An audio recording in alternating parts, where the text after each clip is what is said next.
California State Prison, Sacramento. Level 4, maximum security. In 2004, they opened the gates for us to investigate, and we got a glimpse at life inside. I remember vividly the first time I entered this maximum security prison.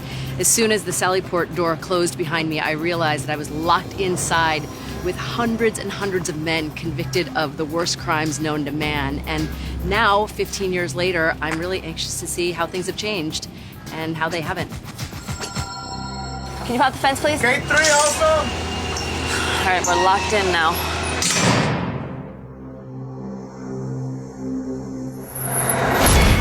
The criminal justice system in America has changed dramatically in recent years, and California is no different. By the late 2000s, prison population rates began decreasing after rising steadily over the previous decades. But nearly 1.5 million are still incarcerated in the United States. Since our first visit, we've spoken with men who have served time here and those still inside to see how reforms have affected what it's like inside this maximum security prison. I was sentenced to life in prison, 15 life for murder in the second degree at 16 years old, and was sent to New Folsom just before my 20th birthday. I got there in 2002, came straight into a state of emergency. They run a lockdown for staff being assaulted, and I stayed there for 3 years. Prison is by nature very violent. The prison guard, they were very brutal. Today that is changed in many ways. Overall, from 2005 until 2019 when I was released, it has changed drastically. When they did the filming, it was one of the times that we happened to be programming. But besides that, we were constantly, sitting locked in our cell 24/7 for 6 to 8 months at a time. All right, listen up when I say your name, I want a full CDC number.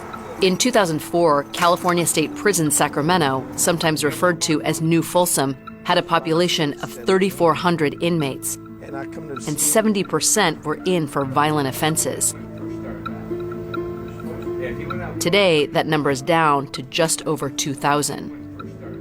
Upon arrival, officers started with a full cavity search, probing every orifice of every inmate for hidden drugs and weapons. Inmates entered with nothing but their uniforms. As we entered the prison, we met with 2 inmates who had recently arrived. One was a prison veteran. Oliver had spent 17 years coming in and out of prisons. His crimes ranged from dealing drugs to stealing cars and assault. Each time, he knew he would end up back inside. You live a life as an outlaw. An outlaw basically means that you're outside of society's set of rules. If you live outside society's rules, society ain't gonna let you stay out there very long. That time, Oliver was in for a parole violation, scheduled to be out in 60 days. But any incident, a riot, even a fight, would land him a much longer sentence.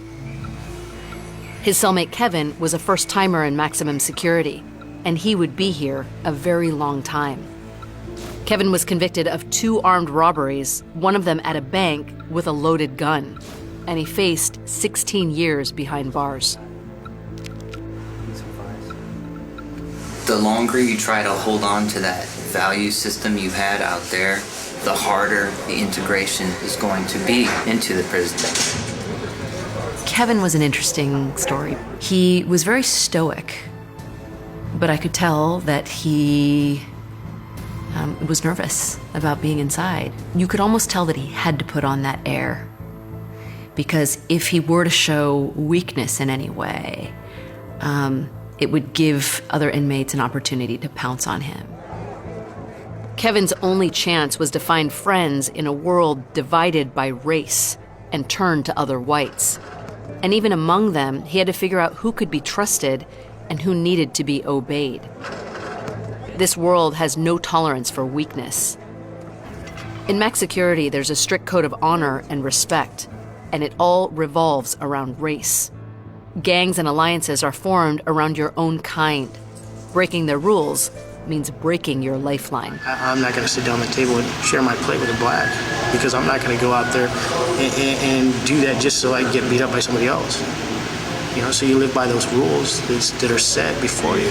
Because if you get involved with other races, sooner or later something's going to come up and it's going to cause racial tension, and it causes a riot.